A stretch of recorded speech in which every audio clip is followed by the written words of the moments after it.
about being a phone sex operator at I one can point. see you doing that. I can see you doing that. Do a little phone sex. Get your coins. Get my coins. I thought about it. Thank you Should for have the did it top in college. off. Paid the bills.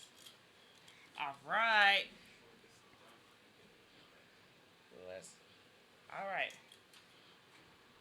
Put that there so it's close. Actually, I want more.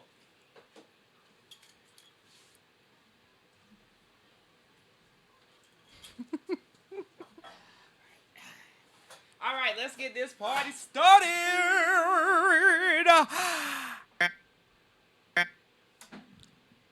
Thank you.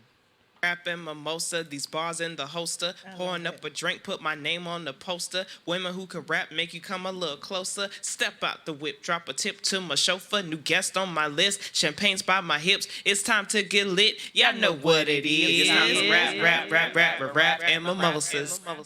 Hey, everybody, and welcome back to another great live episode of Rap and Mimosas, where we literally rap and chop it up about any and every topic. And of course, we always do just a little actual rap at the end. Please remember, this is just for fun. I am not trying to get a record deal, okay? I'm not trying to get a record deal. I'm not trying to be out here claiming to be a rap artist. However, I do like to rap, and I do like to drink my mimosas, and I do like to bring on all of my amazing friends so you guys can meet them and be amazed as well, okay, by their wealth of knowledge, words, and otherwise. So hey, if you're listening on the radio right now, hey to all my followers who are watching live right now. And of course, if you are listening to this after the episode has already aired, still say hello to you as well. Now, today's episode is very special. Okay, today we are talking about sisterhood. Yes. Okay, and I have brought my sister from another mister. Okay, I want you guys to give it up for Miss Elkin. Woo! Thanks for the welcome. Yes. So, Elkin, before we get started, go ahead and introduce yourself for the folks who are listening or watching at home. Oh, so I am Elkin Nicole on all social media platforms. I am Haitian American. I am a member of Zeta Phi Beta Sorority Incorporated. I work in nonprofit. I'm a blogger. I also have a podcast called Black in the Days. Yes. And I'm excited about today's topic. Yes. I'm so excited as well. Okay, so all right, just to give a little backstory. For those who don't know, Elkin is my friend. She is my sorority sister, and she is also my ADP. Right? So for those who don't know what that means she assisted in bringing me into the illustrious, vivacious, dynamic, amazing, extraordinary, exclusive sorority of Zeta Phi Beta Sorority Incorporated, right? So we're both sorority sisters, and I always attribute a large part of my understanding of sisterhood to Elkin, right? As one of the first people who literally gave me a definition of sisterhood, right? And then showed what sisterhood was, okay? Because that was such a life-changing experience. So I love talking about the dynamics of being a woman and the importance of friendship amongst women with her. And even if you are a man and you're listening to this or watching this, the same principles apply to you all, because it's so important that men have their tribe of friends that they can talk to as well. And in a healthy relationship, men need men and women need women, and that way the dynamics between us can all be healthy. So before we go deeper into sisterhood, and I see some of my sisters are joining. Hey, Burnsy. Hey, Burns. Right. Go ahead, and what is the definition of sisterhood for you? Okay, so before I even share that, I have to share like my first impression of you. Oh gosh.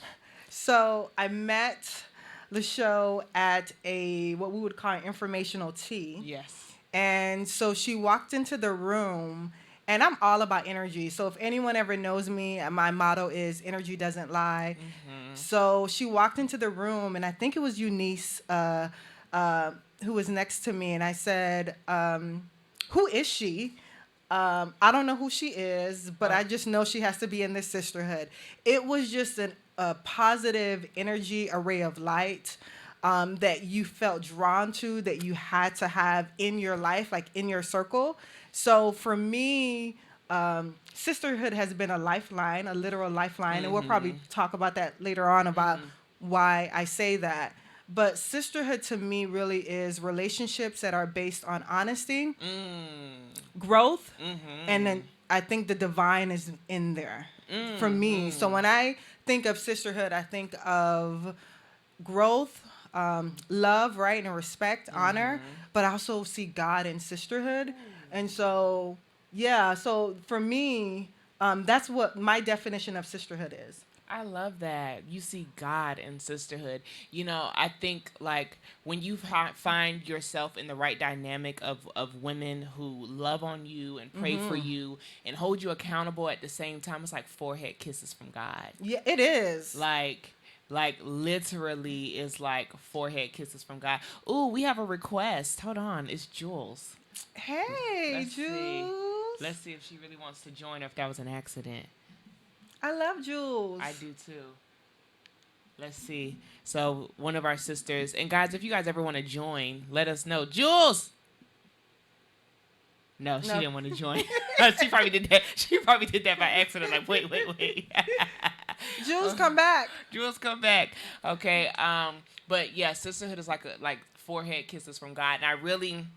Like the biggest thing I think for me is I grew up with cousins and I'm the oldest sibling, but I'm the oldest and I'm very distinctly separated. Like, right, my parents have children with different people. So I either have a big age gap where I'm more like auntie or second mama, or I, saw my siblings, some of them in the summer, but not year round. So my closest experience to siblings would be weekends and summers with my cousins. And I think the first time I was around so many women, on a regular basis, but also two, just the dynamics of like literally we were together in the mornings, the afternoons, the evenings, the early mornings. Yeah. We would argue about stuff, then go do events and business together, then love on each other, then argue some more, and then always come back. We literally my experience in undergrad,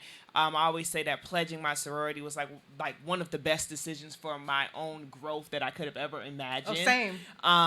And the relationships that I was able to cultivate, the way I was challenged, the way that y'all held my ass to the fire, even when I didn't want my ass to be on the fire, right, was unbelievable. And even still to this day, to now be an adult, I've been out of college for a good couple of years now, and it's just like, dang, like these women really are my sisters, and I don't even know how to express. Like, sisterhood is literally I think it's a lifeline. I feel bad when women say that they can't form relationships with other women. I feel like, dang, I wish that they could have the experience that I've had with like women who literally will pray for me, cuss me out, and then pray for me again right after the cuss out, and then hug me.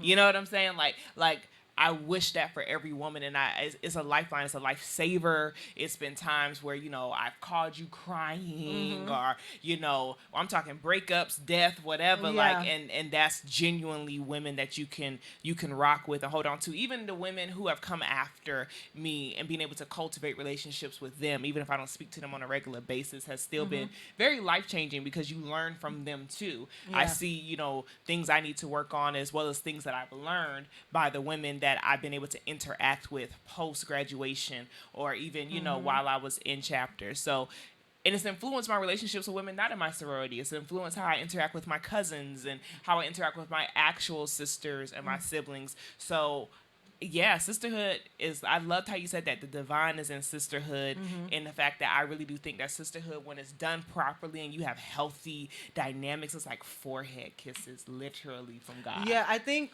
the key is what you said, is that many of us don't have an example of what sisterhood, right, what it's supposed to look like, what true sisterhood, healthy relationships are supposed to look like. So sometimes we have this warped view And that's when I see women say, you know, I don't have girlfriends, or you know, and it's because they have a warped view, and because of their warped view of relationships and expectations on relationships, that they don't have healthy relationships with women.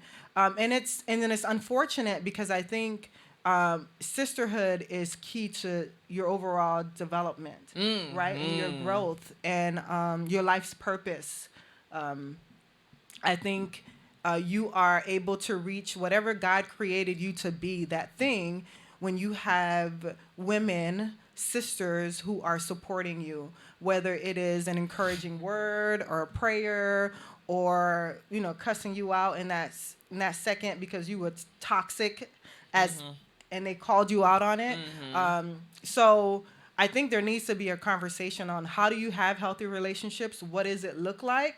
So then when you're forming bonds with women, you can be honest with yourself about, you know what? This behavior that I have is toxic, is causing the women in my life, the friends in my life, to not want to be in communion with me. So I think one of the things that we need to focus on is, how do we teach our young girls how to have relationships where we're not in competition, right? Where it is, I celebrate you, and me celebrating you doesn't diminish what I bring to the table. Absolutely. And so I think that's where our learnings need to start, is around, what does a healthy relationship look like, and what are healthy boundaries and expectations. I definitely agree, because I think in the midst of all of that, right, like when it comes to friendship or toxic friendships, I think that, or even you being a toxic friend, one is just acknowledging the fact that we all have toxic tendencies. Yes. Doesn't make us a toxic person 24/7, but no one is perfect, and everyone has a tendency that they do that might be toxic to someone else. And until someone tells you about it, it becomes very hard for you to recognize what that tendency is and to correct it, right? And in classic SIGET form, no one is above reproach. Right? No one is above reproach, meaning like no one is above being called out on their stuff. So I think a lot of things start early. I think sometimes when it comes to like younger girls, when I'm talking to them, I always talk about being able to see the divine within themselves, because a lot of times what they project onto other girls or other women, it becomes this idea because they don't see the divine within themselves. And a lot of times, if you can't see yourself in your own aura, you don't have anything positive that you feel about yourself, so you're oozing negativity. So it's about cultivating, as far as younger girls and even older women, learning to cultivate the divine within yourself and speak to who that woman is. And that's a lifelong journey, right? It's not like you arrive there. It is a journey that you have to continuously work at every day. Because you're right, we all have toxic tendencies, and I had to be honest with myself too. Like, my traumas impact how I communicate, right, and how I reach out. And so sometimes in the past, what I've done was I would go ghost. Ooh. Right, and that would break up relationships, you know, because here is someone reaching out, and because I'm dealing with my own mess and I haven't found a healthy coping mechanism, I just disengage, which is hurtful when you love someone and you're reaching out. So I think part of it is also going to therapy. Therapy.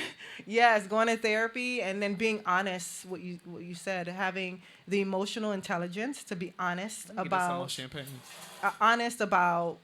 where you're at, and how you may be part of the problem. Every time I talk to my ADP, y'all, she be dropping gems. I'm giving y'all a gift today. Just put in the chat, thank you. I promise you, she's gonna drop so many just finger looking good. Okay, just gems, because a lot of people feel like therapy is not necessarily for them, and I feel like, okay, if you don't feel like, one, it takes time to find the right therapist. That part. Okay, and I agree. Like, some people, like for me, I realized that I don't want just a regular everyday therapist. I want someone who's like a spiritual advisor. Yeah. Right. That's who like my whole get up, has been designed for. The other aspect, I think, is also a lot of times people don't know what a healthy friendship could be because they don't see that with the people around them. So the biggest thing I think for me is like exemplifying through my interactions with other women or even other men, like when I meet humans in general, exemplifying what I would expect a healthy dynamic and a healthy friendship to look like. Once again, for those who's joining in, we are talking about sisterhood. However, everything we're talking about, if you are a man, all right, can be applied to you all, because healthy friendships, healthy relationships are important for men, for women, for everybody. And they affect how we interact even with the opposite sex, right? So if I'm looking at every woman as competition because I lack seeing the divine in myself, it puts a lot of extra pressure on how I even interact with men if I'm trying to date. Yes. Because then I develop what is considered to be the pick-me. Yes. Right? So then you start doing all this extra stuff to be chosen. Right? Or you start doing all this extra stuff that can diminish the value of another woman, and that's not operating in the divine. And I think a huge aspect of it is, like you said, therapy or having friends that'll call you out about yourself. Yes. When you find, and this the other thing, not looking at those friends as quote unquote haters. Haters exist. I will not tell a lie. There are some people out there who are haters. They really do exist. However, every time you hear something negative about yourself from somebody, it's not always someone hating. Sometimes it's just someone saying to you in a sisterly fashion, okay, because there are ways to tell people about themselves. But hey, listen, when you said this, you talk real rude. You got this thing attitude when you say X, Y, and Z. I think we need to work on that, whatever it may be. And then hearing it, I pray a lot of times for my ears to be open to what the truth is. That's so good.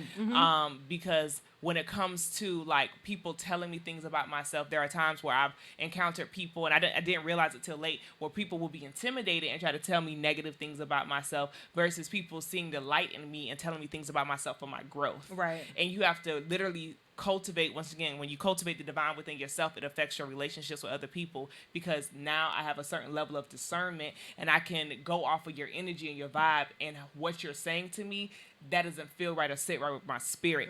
That is that there might be not a little bit of truth sprinkled in there, but the message and the messenger is wrong.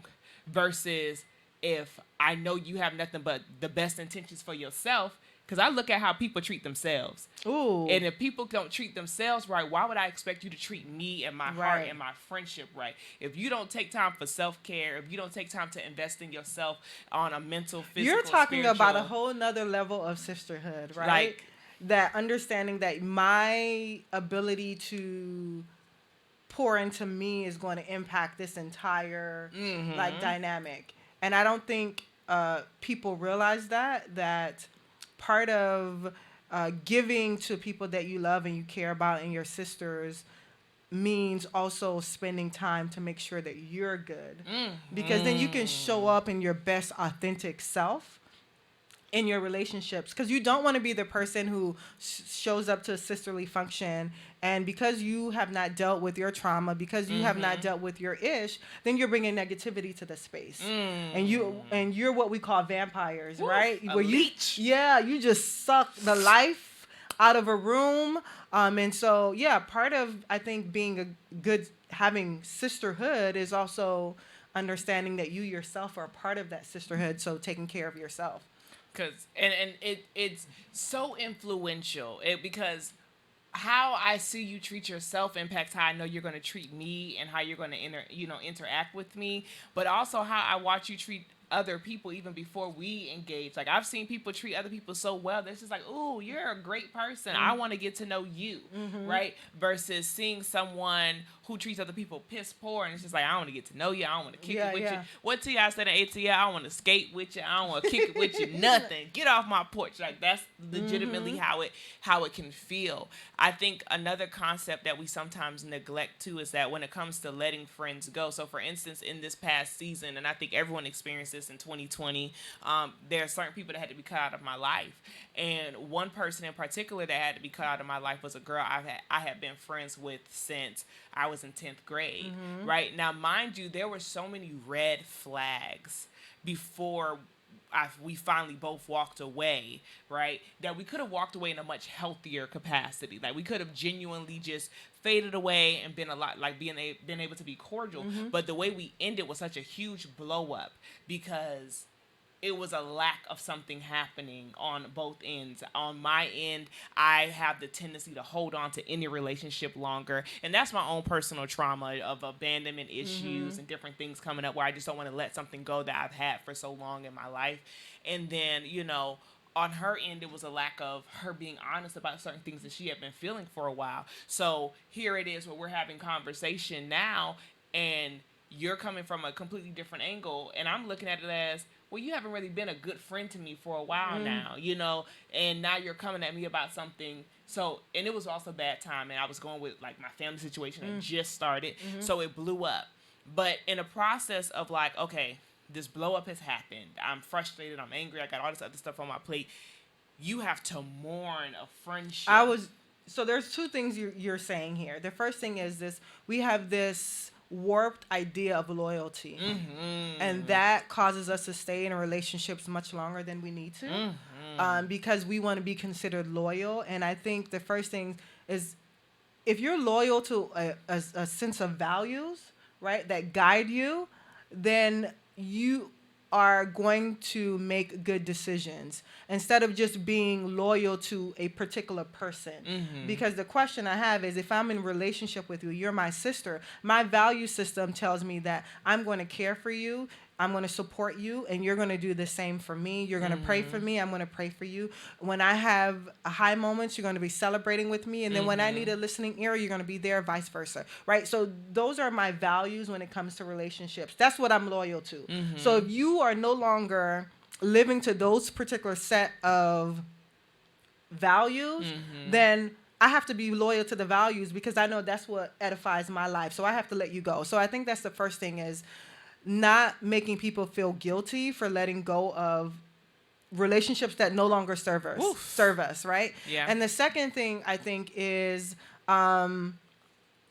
sometimes people are just, and it goes back to loyalty, sometimes people are just toxic, and we have to be okay with that. We have to be okay with letting go. And as you mature and you experience life, you're going to have different needs at different stages. And That's sometimes it's okay to say, you know what, this particular person served this purpose for this season. Doesn't make them a horrible person. Doesn't make them a bad person. But I'm just going to go ahead and move on. Yeah. I think the issue in that scenario for me, too, was also the fact that I just wasn't okay at first with, like, letting the scenario go and letting her think the thoughts that she, like, once again, people will project things onto you. And I had another friend who was there during the argument, who had been there during the course of our whole friendship. So when she was saying some of the things she was saying, they were just like, this don't make sense. Like, he friends with both of us. And it's just like, let's go, LaShondra, because she tripping. Right? But at the time, once again, this is where you have to know the value of yourself. When people are saying things and accusing you of things, you're just like, no, like, how could you? You want to, like, protect your image, your integrity, whatever. So at first, it's like, I don't want to let you go thinking like that. Like, we cannot be friends no more, but you're not going to think these thoughts about me. But then you have to come to this conclusion of, what other people decide to think about me, that's their business. That's their business. Because I know what type of friend I've been. Other people who are around know what type of friend I've been to this individual, and even having another person there when the argument actually took place, they were affirming, like, nah, that's delusional. And I want to say this about the type of friend you are. You're the type of friend who sends random text messages telling someone how amazing they are, or reminding them of a project that they did that they probably forgot about. Because I've received plenty of text messages from you out of the blue, just loving me, and they've been divinely orchestrated. And that's why I feel like God is in sisterhood, because I've had too many examples in my life where a sister has come at the exact moment that I needed with the exact word. To whether it's bring a smile on my face or literally bring me back from thoughts of suicide, right? So, and I will say this again, I think God is in sisterhood, right? The divine is in sisterhood. But yeah, I know you to be a person who values relationships and you value them with not only your words but with your deeds. And so Oh, thank you. yeah, so Oh. whenever I hear when you told me that story while it was going on, I automatically was like, okay, that's just someone you don't need to have in your life, because they're not speaking about the LaShow that I know, that we know. And what's crazy, and this is an interesting thing, is the fact that a lot of times other people will see it before you do. Like before the Yeah. ties had been cut, my cousin had already said to me, I ain't really liking this dynamic in the friendship. I don't like it. My homeboy had said this ain't gonna be long term after a while. Like you're outgrowing it, I'm outgrowing it. Like people were seeing things. I was like, well, you try to be so optimistic. But Do you think it was jealousy?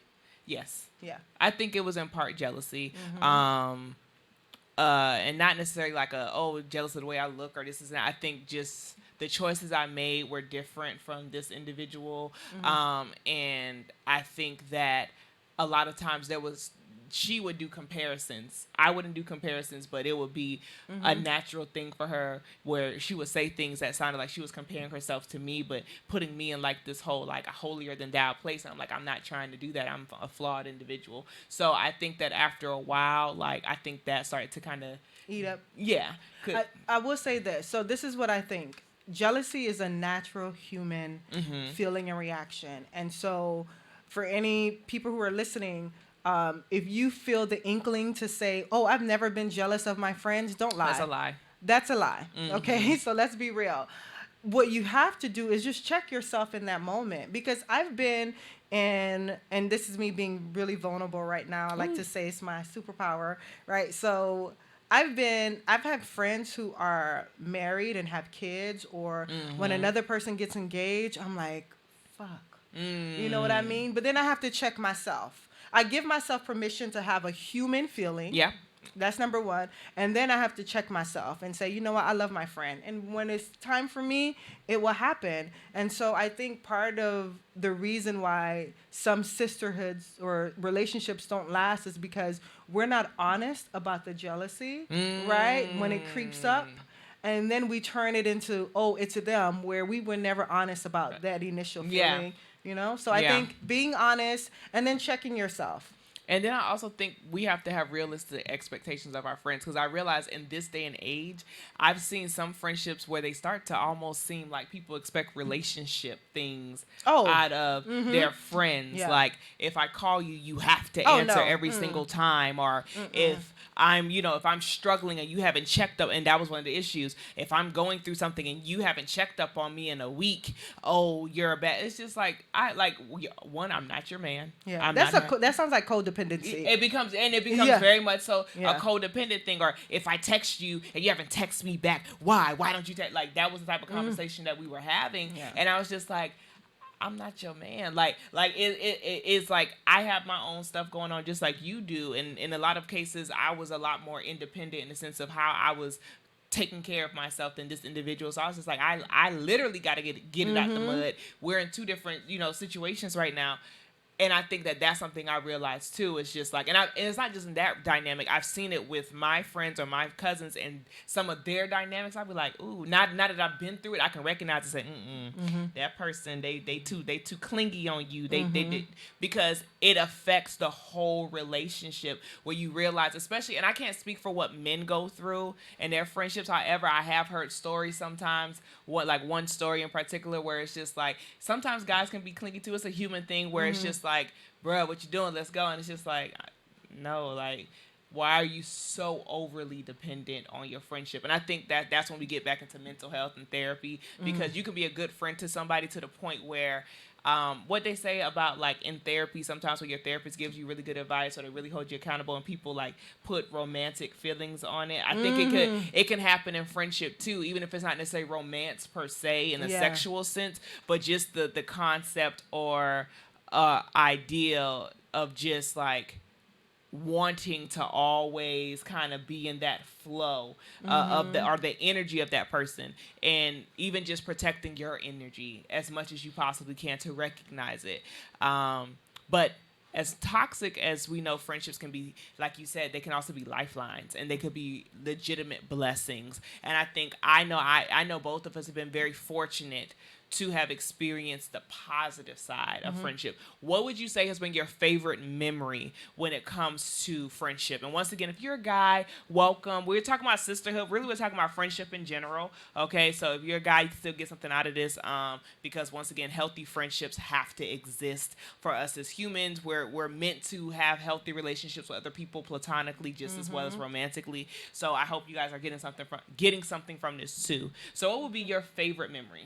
Oh, I have so many. I can't pick one. A lot of them happen to involve Zeta. Of course. But the most recent one would be for my 40th birthday. Okay. Yeah.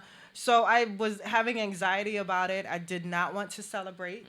A Robin, I saw our profile, said, no, you have to celebrate. This is a big milestone. And so we got a condo, right, on Miami Beach, and the love. And so what was special about that weekend, LaShaw was there,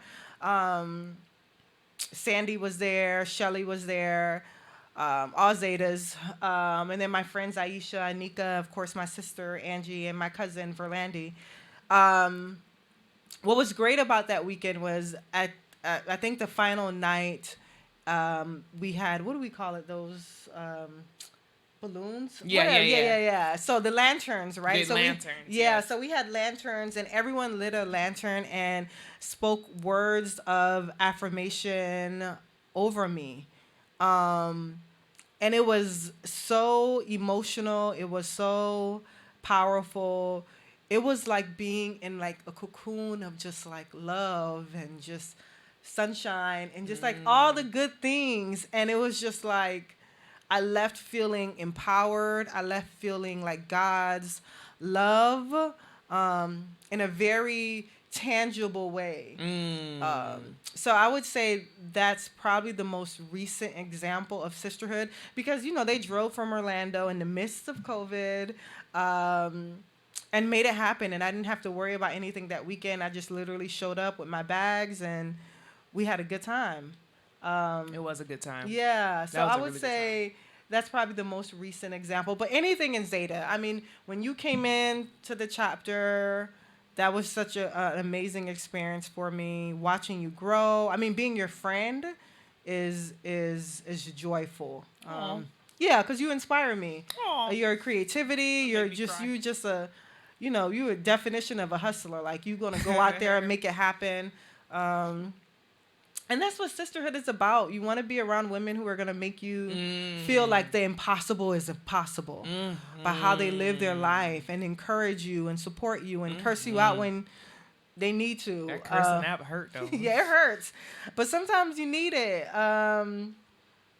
So, yeah. What about your favorite? It's hard. It's hard to pick just one. I'm a cheater, y'all. I never can pick one. I start trying to compile memories. I would say if I went with, I'm really excited for my birthday. You're going to be there. I'm doing a yacht party for my birthday. And I'm excited about the dynamic of the group of women who I'm putting on this yacht. It's a small group of us, but I know we're going to have a ball. And I just anticipate, like, even just the group chat energy so far. Everyone I've talked to is like, girl, I'm excited. It feels like it's about to be my birthday. Yeah. Everyone's excited because I'm all about normalizing luxury. So I'm excited for that. That'll probably be another podcast another day. But I would say your 40th was really inspiring. I think for me, growing up in a very much so a child stays in a child's place kind of lane, being friends with women who are older in any capacity, it just was not a norm for me. Yeah. So the adjustment I had to make with Zeta is that you meet sorors from this age to that age, and it doesn't matter. Like, y'all are sorors. So I think, like, the 40th was great because I love being around my profiles. I was like, ooh, they wild. I was learning some tips and tricks that weekend. I'm just like, oh, my gosh, how did I get here? I learned so much from like individuals. I think even with my line sisters, This past year was probably one of the toughest years I've had that I can ever recall in my life. But even just as an adult, it pushed me so much more, becoming a caregiver, dealing with the issues and certain drama that happened in the midst of all of that, taking care of my grandmother. And I think I remember a time where I was like really stressed, and this had to be January. I was trying to figure out how I was going to get this done and that done for my grandmother and the house and this and that. And I remember I was texting my line sisters, and I was just like, hey, just so you guys know, X, Y, and Z. I was like, if you can, just say a prayer for me. And they was like, what is everyone doing tonight? And they, like, within a couple of hours, all of us was on the line. I love it. And they just prayed over me. I love it. And I was just like even thinking about it now, those who don't know me, I'm a crier. Okay, it's okay. I am too. I'm an ugly crier. Yes. And when I think about sisterhood, girl, don't have me crying. Okay, let's not do this. I can't cry too. Okay. I'm laughing and I'm crying at the same time. Because like those type of things, they save you mentally. They when you have friends, and people who are not your blood, who reach out and grab you and have no idea how far gone, how many times I had cried or how anxious I was, and just took time out of their schedule to stop, pick up the phone, and be on that call and pray for me. Yeah. I thank God every day, just like the dynamic of friends that I have and the sorrows that I have, and even the time that I came into my organization that I did with the women that I came in with. Like, I couldn't have picked a better season in my life, and the blessings that have come with it, like, has been out of this world. Like, it's times where you kind of just like, oh, I feel like I'm so alone. And then I realized, like, sometimes people don't know. Everyone has their own things going on. You have to reach out. Yeah. You have to reach out and just say, hey, if you can, just pray for me. And I think it's just the factor of, like, how they took the time to stop, get on the phone with me for hours, listen to me, affirm me. Even, some of them reach out to people that they knew that they thought might be able to help me with the dynamics of the situation. I had my own family members who hadn't done that much for me. Yeah. So to have women, once again, who I'm not blood related to, it just makes you realize, like, the importance of sisterhood. And like I said, if you're a man, the importance of brotherhood and having, like, a core foundation of people around you that they're going to hold you accountable, but they're going to pray for you. They, like, if I tell them the full story, they have no problem telling me I'm wrong. Yeah. They have no problem yoking me up, and when I say yoke me up, I mean with words, but I also mean physically, yoking me up like I'm 5 years old, like I'm a little rag doll, and putting me in a position of, like, you're bigger than this. What are you doing? Like, why are you messing up like that? So when you think about the love that surrounds you, and that's one thing I've been so focused on, is like focusing on love. Like, what do I have going right around me? Because in a world where everything is always seems like it's going wrong, sometimes you can get so caught up in that.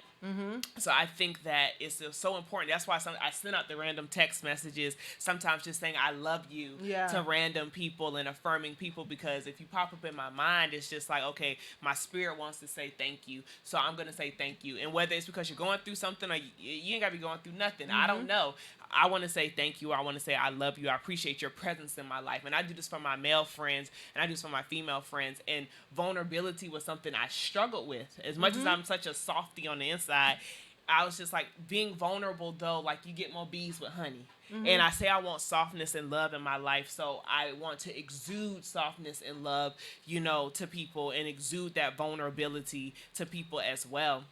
Brene Brown talks about that. She's a clinical social worker. I love her. If you don't follow her, listen to her stuff. But she did a study about just life and connections, and the key was vulnerability. And so her mantra is vulnerability is my superpower, which I have sort of co-opted as well, because I really do believe that. But as you were speaking and talking about, your line sisters being your lifeline, in my mind, a thought came to this book I read years ago, which is called Blue Zone.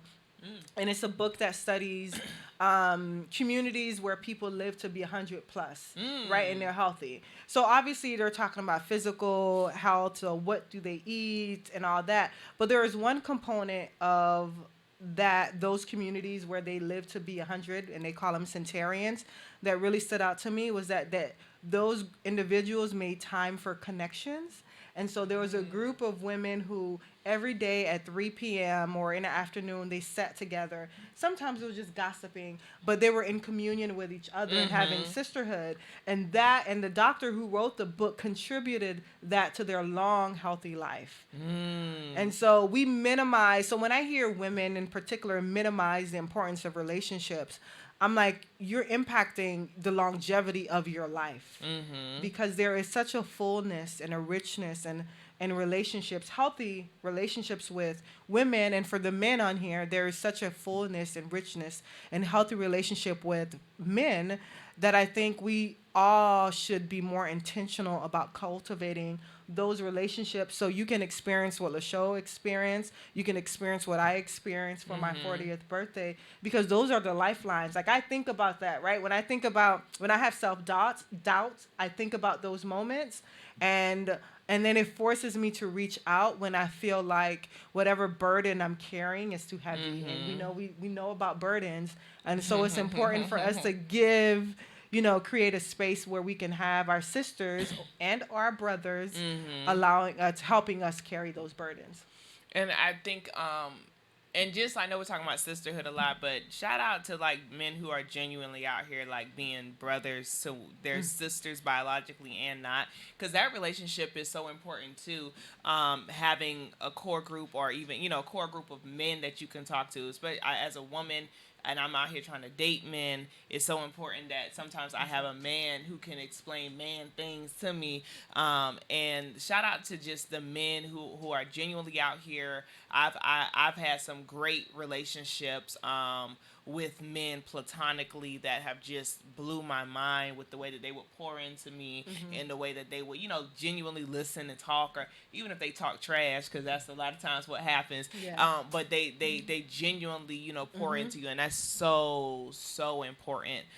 Something that you mentioned too, like the power of sisterhood. So there are certain books that speak about this. So Queen Afua, who recently, she just did a Breakfast Club interview. She has a book called The Sacred Woman. This book is like 20 plus years or 20 years old. And the book is talking about, for the Kemet people, and if I said it wrong, I apologize. It's Kemet or Kemite. I'm pretty sure it's Kemet though.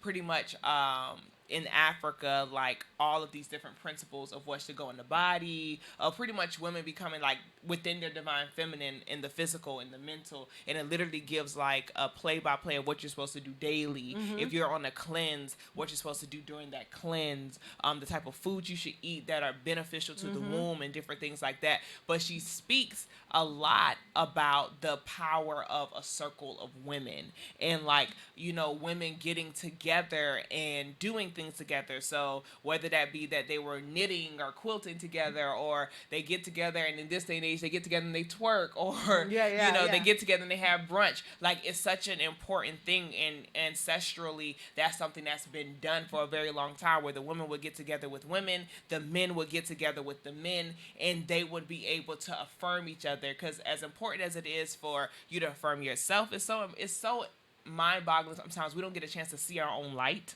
And when you can't see your own light, it's very easy for someone else to come and turn it off or diminish it, because you don't see yourself clearly. So sometimes, the greatest thing that people can take from you is your own self-image. Because once your self-image is gone, you literally have nothing. You don't see anything. But being able to have someone come every so often and hold the mirror up and say, no, this is who you are, is so life-changing, and it's so affirming. And, my prayer for other people who are watching this live or listening to this is that if they don't have it, they definitely find it. As we get older, it's so important to have a core group of people. And these days with technology, your core group don't even have to stay in the same city. No. Like, at all. I mean, if anything, 2020 has taught us the power of Zoom. I remember having like 4 or 5 hours Zoom happy hour with my line sisters, and literally we just laughing and just it. And the sisterhood was real, and we weren't in the same space, physically, but it was still impactful and affirming, and all the things that you just said that we need in our lives. So important. All right, so now we're gonna talk. We're gonna do a word game. Okay, I'm ready. Okay, because we're gonna do a word game and a story, and then if you're watching on live, we are still getting to the actual rapping portion for rapping mimosas. Okay, this is gonna be purely freestyle. All right, Uh, Elkin has like 3 words that she might I, say. I have nothing, but go ahead. Okay, so the rap game is very simple. I'm gonna give you a word. Okay, you're gonna tell me the first thing that pops into your mind. Okay. Okay, with that, and then we're gonna make up like a quick 30-second story that goes with it. Okay. Okay. So the first word is sister. Love. Zeta. Dynamic. Okay. All right. Brunch. Oh, joy. Okay. Mimosas. Nice. Okay. And I think I want to do one more word. Sex. More of it. That's more than one word, but we gonna go with More? it. More. Okay. All right.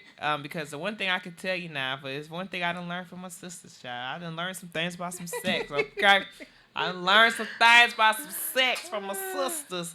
I done learned hair tips, makeup tips, do it on the dick trick.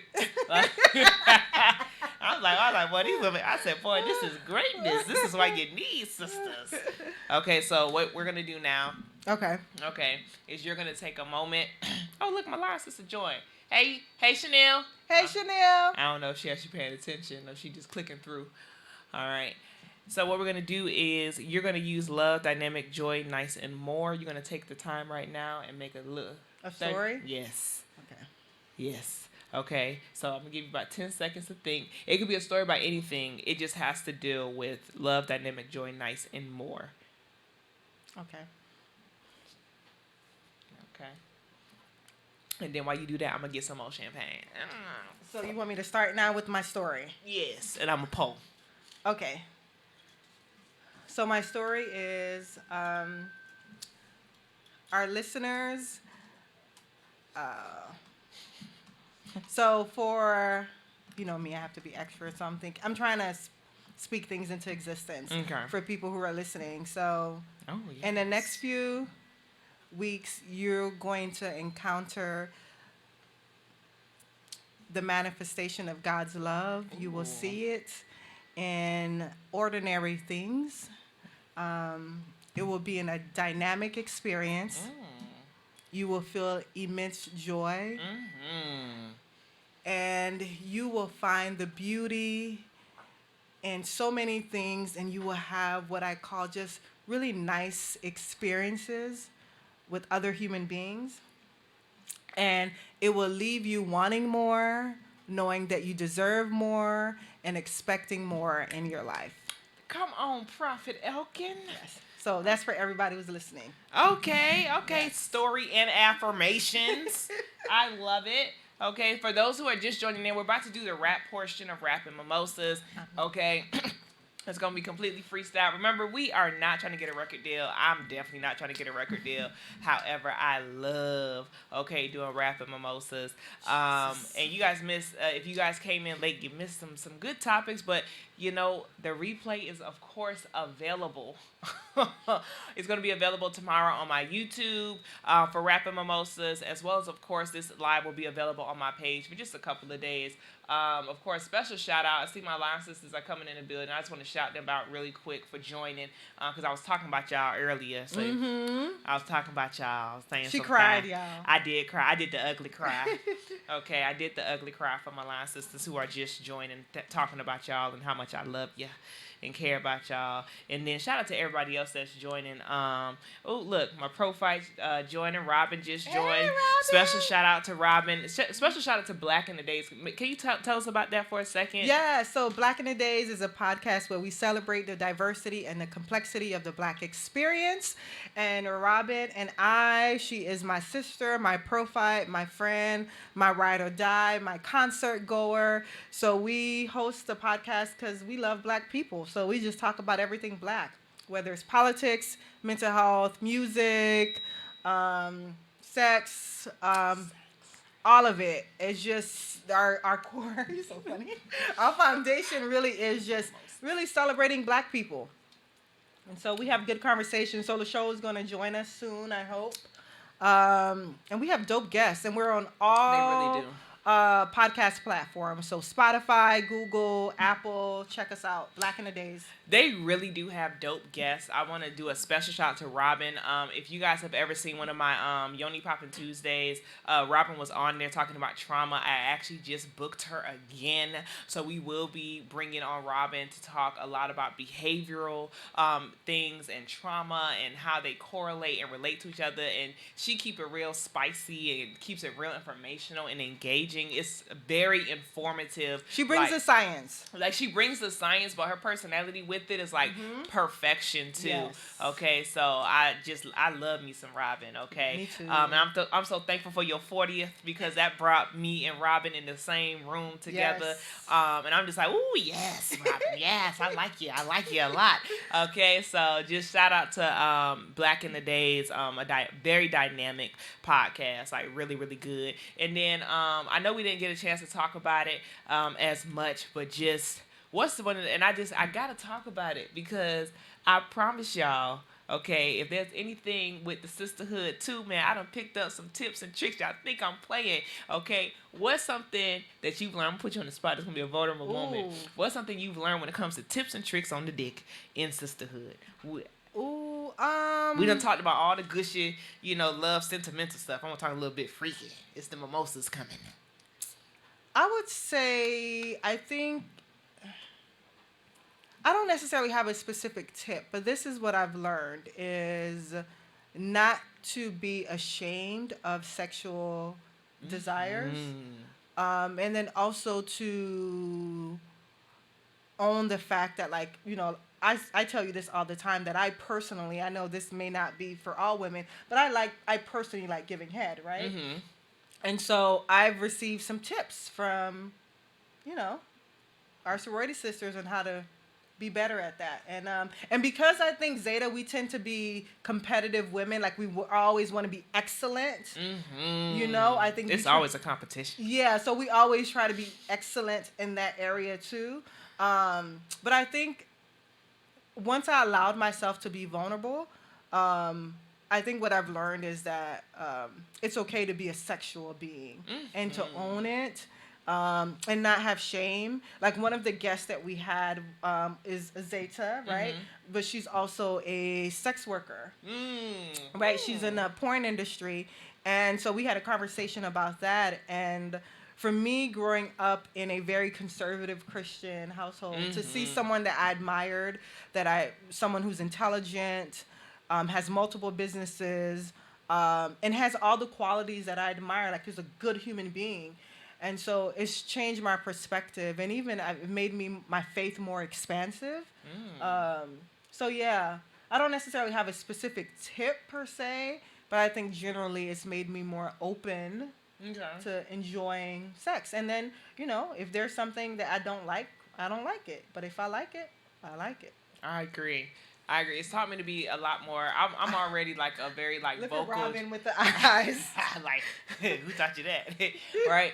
But the being about like very vocal about my likes and my dislikes. But definitely, like, if I thought I was like thinking one thing before, it's definitely like I just like to listen sometimes, because sometimes that's when you gotta put your ears open. You know who's another Zeta who also made me okay with being comfortable with my own sexual being is Candace. Which one? Candace, short Candace. Really? Yeah. You should have her on. I should have her on. Yeah, you should have her Candace, on. if you watching this live, I'm about to call you, sis. Yeah. When you post it, I'll tag her so she can see. Yeah. Yes. Yeah. Oh my gosh. So good. So good. But yeah, sisterhood teaches all things. I think that's the biggest thing. Sisterhood has taught me to be vulnerable. Sisterhood has taught me to be my authentic self. Sisterhood has taught me that sometimes it's okay to get yoked up and have my ass held to the fire, even though it's highly uncomfortable. Okay. I do not recommend as far as the feeling, that's not something I would ever want to happen again. However, I'm quite sure I'm human. Someone gonna have to yoke me up again in the future. Sisterhood has taught me the importance of reaching out and being vulnerable about what's going on in my own life. And it's just really taught me the value of partnership with other women. And I really do believe in my heart of hearts that it's hard to have an authentic relationship with a romantic partner if you can't have an authentic relationship with the platonic one. Like, I think it's very hard if you can't be friends, and especially as a woman, women need other women. And finding your core group of people, even if it's just two, is so impactful and so important. To have someone to really hold you accountable and hold you down, because rough moments come. You know, the pendulum is always swinging, and you got your good days over here, you got your bad days. Yep. But just know it's always going like this. Yep. And you want those core group of people who can see you ugly, my ugly cry, and can also see you in the positive. So. Super excited. ADP, you've done so good. Oh, thank you. You've done so well. I'm so happy. Now, we are at the rap portion for Rap and Mimosas. For some odd reason, my ADP is feeling a little nervous about rapping. I don't know why. Because I don't rap. Okay. Yes, you I don't. This is going to be horrible. So, no, why don't we speak that into existence? Okay, well, let's just... Here, let me help you. Give her. If you believe Elkin can do it, be like, you can do it. I want to see y'all put it in the chat. Let's hype her up. Let's practice friendship and sisterhood and brotherhood right in the chat. Okay, go ahead, tell her that she can do it. Robin, if you're there, hype her up. Robin is gonna laugh about this. We're gonna laugh. That's fine. We could laugh. She could laugh, and we're gonna laugh right on Black in the Days next. It's okay. All right, let's do a quick toast. Oh my gosh. To Elkin and her freestyle. This is not going to be a freestyle. I have nothing to say. Look, everybody talking about you can do it. You got this. Who's that? Chanel and Robin. Chanel, I can't. Look, Robin, like I might. Robin is definitely going to laugh. If anybody's seen me as an AC, you know automatically that this is not a gift or a talent that the good Lord blessed me with. So this is not going to go well. I probably won't have anything to say. But go ahead. Let's go ahead. Listen. Okay. She said, and she loves you anyway. Okay. Listen, I have not actually prepared a rap for today. I'm literally about to go just off of the beat. So we can be somewhat sucky together. Okay. Okay. Remember, I'll be your hype woman. Okay. Because I need all the ad libs. I can do that. Okay. All right. I'm gonna play the beat. Let me play the beat. Let me go ahead and take another sip. You don't have a shot? I mean, shoot, we can down it. I mean, I wish I had tequila. Hey. Yeah. Hey. Yeah. All right. Let's see what I come up with. This is for my sisters from another mister. I love ya, I care for ya, and I'm not with ya. From thick and thin, we all together to the end. I'm a Zeta, they always help me. I love them in the Tesla. I'm making stuff up, oh yeah. And you know I don't care. It's rap and mimosas, and I'm with my ADP. We riding to the beat, and we keep it so clean. My ADP is single, and she a freak. Holla at her. Whoa, that's what we doing. Shoot your shot. Hey, shoot your shot. Hey, at Elkin Nicole. Wow. Let's go. All right, okay. I don't have anything. All I have is what we gonna do is always win, cause Zetas don't know anything about losing. I love this sisterhood. Sisterhood is the best hood. Hey, she did it. She did it. She with it. She with it. Want me to give you her number? Just DM me. She single, she ready, and you know she filthy. She keep it in the sheets. You know that she got her back, get her in the sack. But with the ring, you gotta come through me first. Gotta make sure that you keep a thirst for her. Yeah. I got your back, ADP. Okay. That's hilarious. Oh my gosh. ADP, this has been great. You did so good. That was horrible. You did so good. Part of sisterhood is being able to say, you know what? That's not my ministry. It's not your ministry, but you know what? You pushed yourself out your comfort zone. Thank you. I appreciate it. You pushed yourself out your comfort zone. Thank you guys so much for people who are watching Rapping Mimosas. All right, this live will be up for just this week. It is about to be put on my YouTube. Please subscribe, share. I always have all of my different, things going on the YouTube and as well as on here. And y'all know I'm going to be posting all types of clips this week. Oh, and that's it. Yeah. But I'm going to end it here for the live. Rapping mimosa, these bars in the holster. Woo! Pouring up a drink, put my name on the poster. So women who can rap make you come a little closer. Step out the whip, drop a tip to my chauffeur. New guest on my list, champagne's by my hips. It's time to get lit. Y'all know what it is. It's time to rap, and mimosas.